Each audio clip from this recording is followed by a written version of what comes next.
बात करेंगे आज के पंचांग की। आज 18 दिसंबर है, दिन बुधवार है, पुष्प नक्षत्र है, इंद्र योग है, चंद्रमा कर्क राशि में स्थित है। संकष्टी श्री गणेश चतुर्थी है। आज बुधवार पुष्प नक्षत्र है, मगर भूमि की युति होने के कारण शुभ योग का अभाव है आज। तो कोई भी शुभ कार्य करें तो एक अच्छे मुहूर्त में करना चाहिए। बहुत अच्छा मुहूर्त आज दिखाई नहीं पड़ रहा है। बात करेंगे आज के विषय की। खरमास में क्या करें क्या ना करें। खर शब्द संस्कृत शब्द है। खरमास जिसका अर्थ होता है गधा। खरमास से संबंधित प्रचलित मान्यता के अनुसार कहा जाता है कि एक बार सूर्यदेव 7 घोड़ों के साथ रथ पर ब्रह्मांड की परिक्रमा कर रहे थे और उन्हें कहीं भी रुकने की अनुमति नहीं थी। कहा जाता है कि अगर वह रुक जाते हैं तो उसी दिन सारी गतिविधियां बंद हो जाती हैं। कुछ समय बाद आराम न मिलने के कारण रथ से जुड़े घोड़ों को प्यास लगी, वह थक गए। यह देखकर सूर्य भगवान ने तनाव में आकर के रथ को नदी के तट पर खड़ा कर दिया ताकि घोड़े अपनी प्यास बुझा सकें और थोड़ा सा आराम मिल सके। भगवान सूर्य को पता चला कि अगर उन्होंने अपना रथ रोक दिया तो पृथ्वी की सारी गतिविधियां बंद हो जाएंगी और परेशानियां बढ़ जाएंगी। तब सूर्यदेव ने तालाब के किनारे 2 गधों को यानी खर को देखा। सूर्यदेव ने अपने सारथी अरुण को रथ रोकने का आदेश दिया और तालाब के किनारे खड़े दोनों खरों यानी गधों को घोड़ों के स्थान पर जोतने के लिए कहा। घोड़ों को पानी पीने और आराम करने के लिए तालाब के किनारे छोड़ दिया। सूर्यदेव ने सूर्य भगवान के कहने पर सारथी ने खरों को रथ में जोत दिया। खर अपनी गति से सूर्य के रथ को लेकर परिक्रमा पथ पर आगे बढ़े ताकि वह रुके नहीं। गधे ने रथ को धीमा कर दिया, लेकिन महीने का चक्कर किसी तरह पूरा हो ही गया। घोड़ों ने आराम कर लिया। अब उन्होंने अपने रथ के साथ घोड़ों को जोड़ा और पूरे साल ऐसा ही चलता रहा। एक और मास यानी खरमास हर साल वर्ष में एक बार आता है। खरमास के दौरान भगवान सूर्य और भगवान विष्णु की पूजा करने की परंपरा है।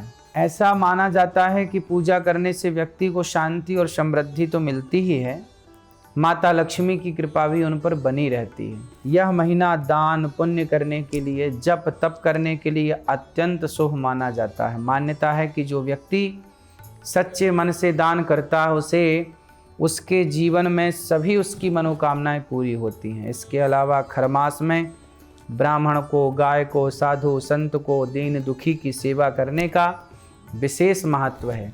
आप तीर्थ यात्रा पर भी जा सकते हैं। मकर संक्रांति तक खरमास रहता है। इसमें किसी भी बहुत बड़े शुभ कार्य को भी स्टार्ट नहीं करते, पर पूजा पाठ, भगवान की पूजा, भूखे को भोजन, प्यासे को पानी जरूर दें। भगवान सूर्य को आप नित्य प्रति जल चढ़ाएं। ये जो माह है ना, खर माह, इस माह में कोई भी जैसे विवाह नहीं होता, इत्यादि बड़े कार्य नहीं होते। उसके पीछे कारण ये है कि आप एक माह बिना किसी रुकावट, बिना किसी उलझन के बड़े प्रेम से आप पूरा माह भगवान को अर्पित करें, भगवान का चिंतन करें, भगवान का ख्याल रखें, नित्य भगवान का जाप करें, सूर्य भगवान को जल चढ़ाएं। जो मंत्र गुरु जी ने दिया है विधिवत उसका जाप करें, ज़्यादा से ज़्यादा सत्संग करें। आपका ये माह धर्म से जुड़ा हुआ बीते, आध्यात्म से जुड़ कर के आप इस माह को व्यतीत करें। जब धर्म से आप अपने आप को जोड़ते हैं तो आपका जीवन धर्म से जुड़ कर के कई गुना आपको शांति प्रदान करता है। जीवन में शांति पाना है, सुकून पाना है, आनंद पाना है तो धर्म से जुड़िए और धर्म आपको सुकून देता है। संपत्ति कितनी भी हो, संपत्ति सुविधाएं तो दे सकती है, सुकून नहीं दे सकती, लेकिन धर्म आपको सुकून देता है। इसलिए सुकून चाहते हैं तो ये माह धर्म का माह है।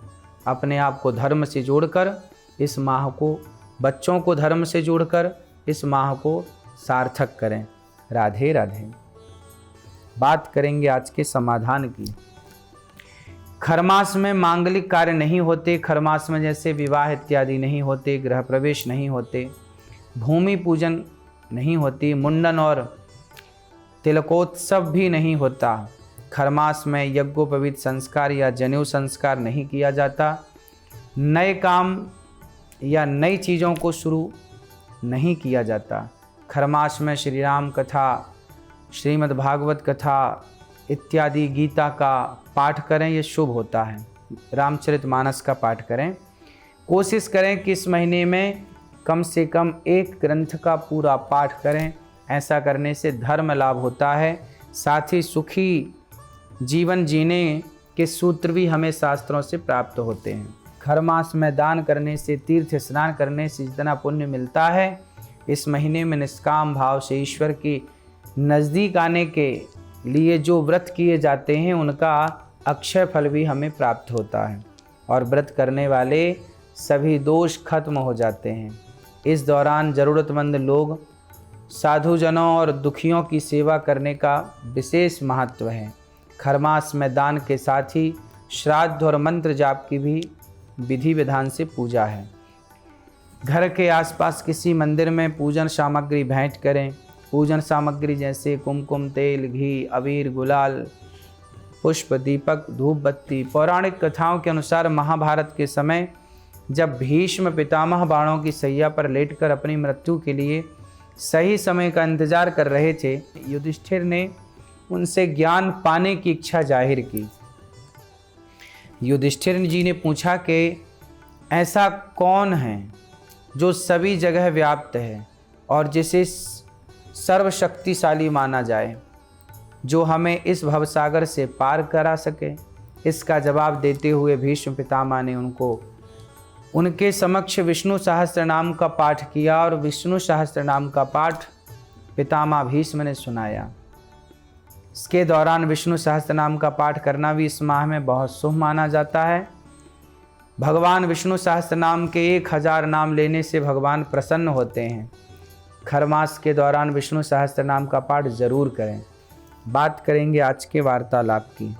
खलीलाबाद से सौरभ जी का सवाल है, मेरे पापा और चाचा के बीच प्रॉपर्टी का विवाद चल रहा है। इसको लेकर वे दोनों भाई बार बार लड़ाई कर लेते हैं। क्या मुझे उन दोनों की लड़ाई में बोलना चाहिए या नहीं? और अगर बोलना चाहिए तो किसका साथ देना चाहिए, पिताजी का या चाचा जी का? देखो, पिताजी का साथ और चाचा जी का साथ, ना पिताजी का साथ दीजिए ना चाचा जी का साथ दीजिए, धर्म का साथ दीजिए। देखिए कि वहाँ पर गलती पिताजी की है आपके कि चाचा जी की है। वो प्रॉपर्टी किसकी है? यदि दोनों की है तो दोनों 50-50 आधा आधा बांट लें। यदि वो एक की और दूसरा बेवजह दावा ठोक रहा है तो फिर वो समझाया जाए कि भाई आपका दावा गलत है, क्योंकि सरकारी डॉक्यूमेंट्स तो वो अपना बोलेंगे, सरकारी दस्तावेज तो कहते ही हैं कि ये प्रॉपर्टी किसकी है। तो उस हिसाब से ठीक ठीक कार्य करना चाहिए। दोनों का साथ नहीं, धर्म का साथ दीजिए। जिसके पक्ष में धर्म हो उसका साथ दीजिए। भगवान कृष्ण ने भी अर्जुन का साथ इसलिए दिया क्योंकि अर्जुन के पक्ष में धर्म है। बात करेंगे आज के गुरु मंत्र की।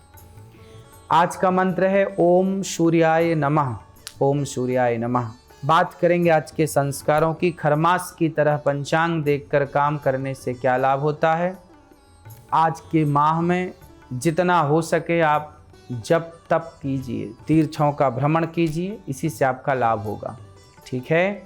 बात करेंगे आज के लकी कॉलर की। पडरौना से अमरजीत का सवाल है, मेरी बहन की शादी हो रही है लेकिन अंदर से लग रहा है कि शादी सही नहीं है।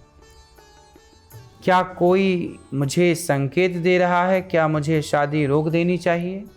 देखो, लड़का योग्य है तो विवाह कर देना चाहिए भगवान का स्मरण करके। और लड़के में कोई दुर्गुण आपने देखा, शराब पीता है या पराई स्त्री के चक्कर में है, तो ऐसे लड़के से अपनी बहन का, बेटी का विवाह कदापि नहीं करना चाहिए। ऐसी स्थिति यदि है कि वो लड़का हमारी बहन बेटी का ख्याल ठीक से नहीं रख पाएगा तो बिल्कुल विवाह नहीं करना चाहिए। बात करेंगे कल के विषय की।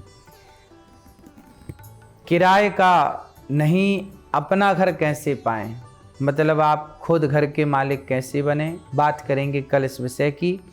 आप गौरी गोपाल आश्रम की सेवाओं से जुड़े रहें। भगवान गौरी गोपाल की कृपा से यहाँ अखंड रसोई चलती है, हजारों लोग भोजन करते हैं, बेसहारा वृद्ध माताएं रहती हैं। आप भी आएँ और आप भी यहाँ की सेवाओं का दर्शन करके अपने जीवन को कृतार्थ करें। राधे राधे, अपना ख्याल रखें। देखते रहें महाराज का मंत्र कार्यक्रम TV9 भारतवर्ष पर नित्य 7:20 से। राधे राधे।